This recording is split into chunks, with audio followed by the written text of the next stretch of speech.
Nahimong sadya ang weekend sa atong mga kapusong Zamboangueño dihang gibisita sila sa sa One of the Bays ato sa Kapuso Mo Show. Ano yung report?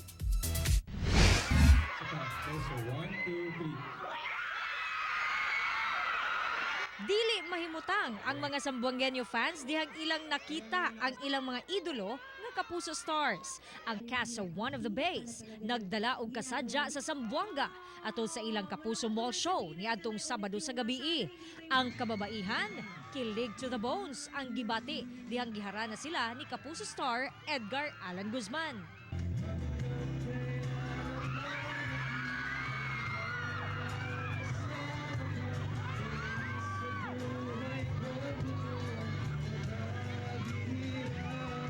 Pero nisamot ang kahugyaw, dihang migawas na ug mikanta si Rita Daniela.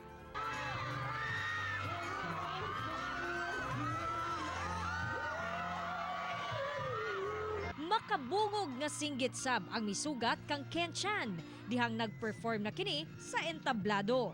Nakahigayon pa ang mga fans nga mahimamat ug makapaselfie sa ilang mga idolo. Mapasalamaton ang cast sa One of the Bays sa init nga pagdawat kanila sa mga Zamboangueño. For One of the Bays, that's Monday to Friday? Yes po, gabi-gabi po yan sa GMA7, 9:20 p.m.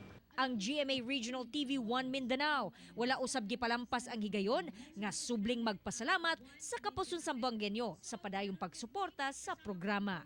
Kauban si Melcher Awing sa kamera, ako si John D. S. Esteban para sa One Mindanao.